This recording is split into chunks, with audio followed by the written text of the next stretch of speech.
Salut les gars, du coup aujourd'hui on se retrouve dans une nouvelle vidéo.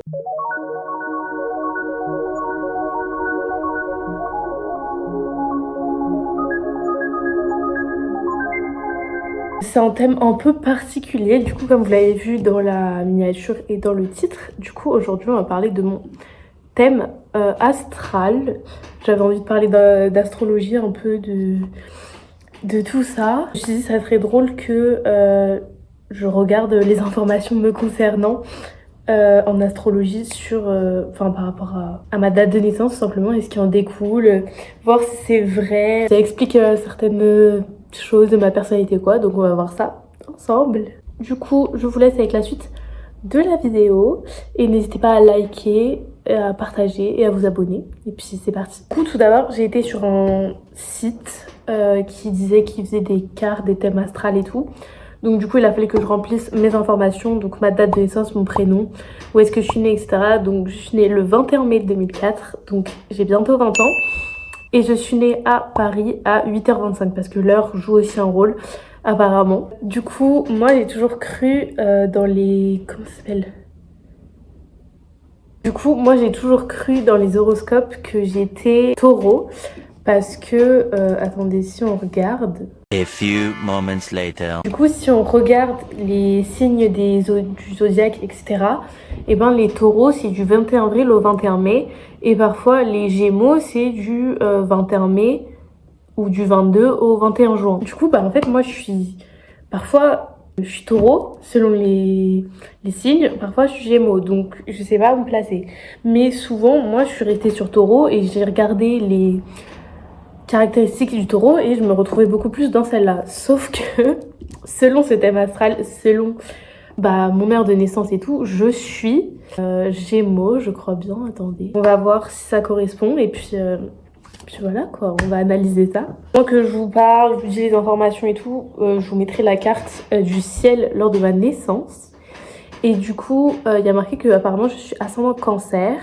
Du coup, c'est un signe d'eau qui est connu pour sa sensibilité et son intuition. Alors, je suis assez sensible, par contre, mon intuition, parfois, elle est pas folle. Donc, à moitié, et apparemment, j'aurais de la compassion et de l'empathie. Donc ça, en vrai, je veux pas me jeter des fleurs, mais je suis assez d'accord avec ça. Je suis attentive et je donne du réconfort aux autres. Franchement, je trouve que ça me correspond plutôt pas mal. Apparemment, mon ascendant Cancer dit que j'ai une sensibilité qui fait que je serai un partenaire, donc sur le plan de l'amour, un partenaire attentionné et dévoué, que je suis très à l'écoute et capable de comprendre les autres. J'ai un besoin de sécurité qui peut se matérialiser en possessivité. Autant dire que je suis extrêmement possessive, pas dans l'excès non plus, mais j'ai un peu de possessivité en moi, donc franchement je trouve que pour l'instant c'est pas mal. Du coup là on va passer au positionnement de mes planètes dans la carte de mon ciel. Par exemple j'ai Mercure en taureau qui est donc en taureau, j'ai Vénus en gémeaux, enfin on va voir ce que ça veut dire tout simplement. Donc pour commencer, j'ai la planète Mercure en taureau. C'est la planète de la communication, de la pensée, de l'intellect. Et le taureau, c'est la stabilité, la patience et l'attachement aux valeurs matérielles. C'est-à-dire que je réfléchis de façon calme et réfléchie. Je suis assez réaliste. Je suis capable d'évaluer les informations de manière précise. Du coup, j'ai une méthode assez réfléchie dans ma façon de communiquer et de penser. En vrai, je trouve ça plutôt vrai. Du coup, c'est hyper intéressant. Du coup, j'ai hâte de voir la suite des explications de chaque planète pour voir ce qu'il en ressort en fait de moi et si c'est vraiment mon comportement, les caractéristiques qui ressortent. Ok, donc après, on a la planète Vénus qui est la planète de l'amour, comment on l'exprime et comment on le reçoit, et elle est située en Gémeaux. Donc le Gémeaux, c'est la communication et la versatilité. En gros, j'ai une grosse curiosité et je m'adapte énormément aux autres. Apparemment, j'ai une capacité à communiquer en amour. Alors ça, je sais pas d'où ils la sortent, mais j'ai énormément de mal à parler de mes émotions ou des trucs comme ça, donc ça, je suis pas sûre. Mais apparemment, tout ça, ça peut me conduire à être impliquée dans plusieurs relations en même temps, parce que j'ai une curiosité. Donc bon, ça, c'est pas ouf, ce comportement-là. Mais bon, ça m'est jamais arrivé pour l'instant, donc espérons que ça ne soit pas le cas. Du coup, j'ai la planète Mars, c'est la planète qui donne des indications sur la façon d'agir et de réagir, qui est en Cancer. Donc le cancer, c'est la sensibilité, l'émotion et le besoin de sécurité. J'ai un énorme besoin de sécurité. Donc apparemment, ma manière d'agir, elle est influencée par mes émotions et mon désir d'avoir un environnement stable et protecteur. Franchement, pour le coup, je suis d'accord. Et la suite aussi parce que ça me dit que j'ai une manière de gérer les conflits.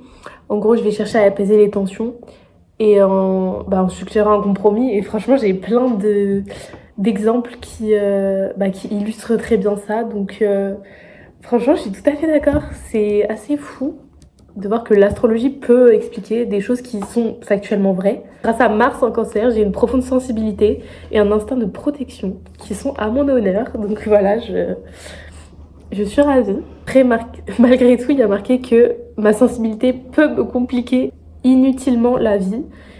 Et ça, je valide aussi. Franchement, je suis trop sensible pour des trucs n'importe quoi. C'est un peu chiant d'ailleurs. Alors, après, on a Jupiter qui est en Vierge. Et donc, apparemment, ça veut dire que mon caractère est pragmatique et fiable. Donc, je suis modeste et réaliste, apparemment. Et les autres me perçoivent comme une personne de confiance à qui l'on peut se fier. Et je prends mes engagements très au sérieux. Pas quoi dire à ça parce que j'ai peur de me jeter des fleurs, genre en mode de oui, je suis hyper fiable, je suis hyper modeste. Bah, du coup, si je me jette des fleurs, je serais pas très modeste. Mais écoutez, en vrai, réaliste, je pense. Et je suis très organisée, il y a marqué. Et oui, je suis maniaque, mais folle. Après, ça dépend de certaines choses. Mais franchement, le désordre, ça, je peux pas. Après, on a Saturne, qui est la discipline, le sérieux et l'organisation. Et donc qui est en Cancer, qui est l'émotion, la famille et la sécurité. J'ai un sens des responsabilités développé. Mes proches savent qu'ils peuvent compter sur moi. En vrai, c'est tellement vrai. Genre, moi, je suis là pour tout le monde. Je fais ce que vous voulez.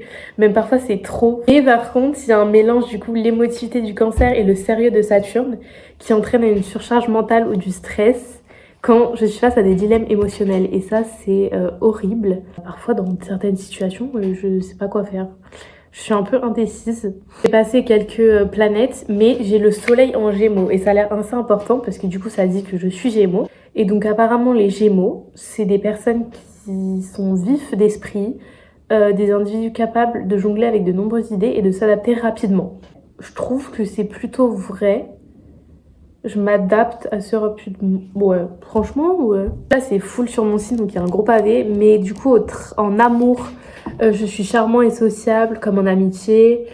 J'ai un besoin d'être indépendant. Alors, oui, j'ai besoin de relations libres, mais pas du tout. Il apprécie des relations non possessives. Ça, comme on l'a vu tout à l'heure, pas trop. Il y avait quand même marqué possessivité. Il a horreur de s'ennuyer. C'est vrai que j'aime pas, genre, m'ennuyer, capable de... Enfin, quand je fais rien, c'est horrible. Sinon, dans le travail, je suis très forte dans les rôles qui ont besoin de communication. Et c'est vrai que je communique, j'ai besoin que les gens communiquent. Et ceux qui communiquent pas, je peux pas. Genre, c'est insupportable, c'est pas compliqué de parler, il suffit de dire les choses. J'ai plein de situations comme ça, les gens, ils disent pas les choses, mais que ça soit, genre, à l'école, dans des projets, ou même perso... dans des relations amicales ou amoureuses. Apparemment, il y a les maisons astrologiques. Alors franchement, j'ai pas trop fait de recherche, je sais pas ce que ça veut dire. Mais on va juste prendre les premières lignes de chaque maison. Donc j'ai le soleil en maison 12. Ça veut dire que j'ai un penchant pour l'introspection, l'intuition et les domaines mystérieux. Franchement...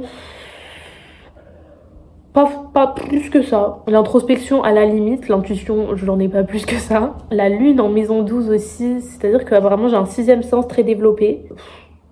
Le sixième sens, je sais pas trop où il se cache actuellement, donc pas sûr. Comme quoi, par rapport au début, là, il y a des trucs un peu faux, ou en tout cas qui me ressemblent pas. Par exemple, bon ok, je déborde d'énergie et d'initiative avec Mars en maison 1, mais je n'ai pas peur des défis et tout. Bon, ça, je suis pas tellement sûre. J'adore les milieux dans lesquels on valorise l'ambition et la compétitivité. Bon, la compétition, c'est cool, mais j'aime pas être à la... Comparer tout le temps, j'aime pas. Je devais avoir un cercle d'amis et de contacts particulièrement diversifié. Franchement, pas plus que ça, quoi. Je suis pas compliquée. Et apparemment, j'ai une habileté à créer des liens. Je suis pas la personne qui va aller non plus vers les gens quand je les connais pas. Je suis un peu réservée et timide, donc voilà. Après, on a les aspects astrologiques. Alors, je sais pas trop ce que c'est, mais c'est des lunes qui sont en opposition avec des planètes ou alors des planètes qui sont en conjonction avec d'autres. Je comprends pas trop, mais on va lire le petit résumé. Donc apparemment, je dois apprendre à mieux canaliser mes émotions difficiles comme la colère, la peur ou la tristesse. J'y gagnerai beaucoup tant sur le plan professionnel, relationnel que personnel. Et franchement, ça, je suis totalement d'accord avec. Parce que parfois, j'ai du mal à gérer mes émotions. Il y en a qui prennent le dessus comme ça, la tristesse. Et voilà. Donc c'est vrai qu'il faudrait que j'apprenne à mieux me gérer. Ça, c'est vrai pour le coup.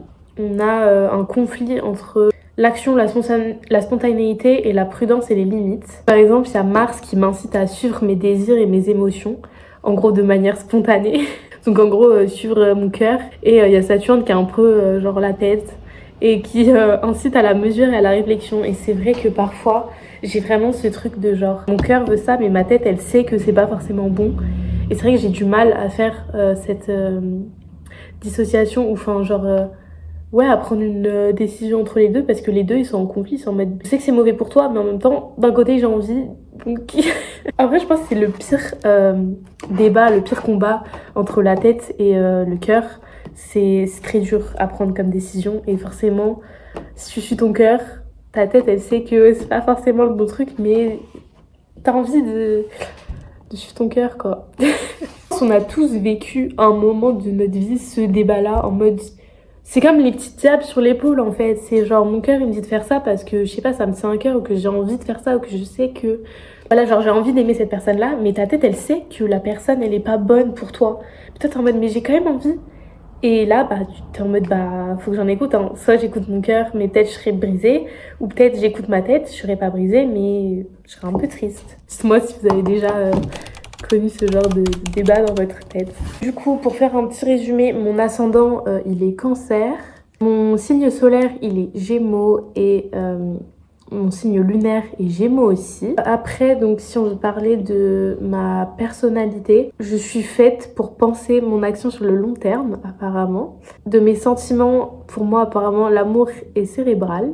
Mon énergie, mes désirs et mes actes, je protège ma famille comme une louve protégerait ses petits. Ma faculté de développement, je suis tournée vers les autres. Ma zone de confort, mes blocages, etc. Bah, apparemment, j'accepte mes émotions. Je vais vers l'avant. En tout cas, j'essaye. Ensuite, mon indépendance. Apparemment, je suis libre et heureuse.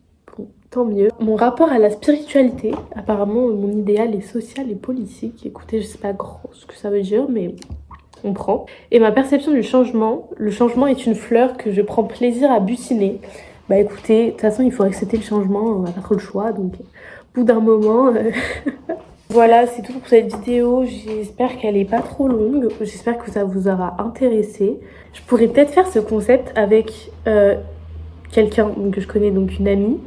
Genre on regarde son thème astral, et genre on voit avec elle genre si ça si ça lui correspond et tout. Franchement ça pourrait être drôle. Dites-moi si vous avez aimé ce concept, cette vidéo, et puis si vous avez des idées d'autres concepts. Et moi je vous dis à la prochaine vidéo la semaine prochaine.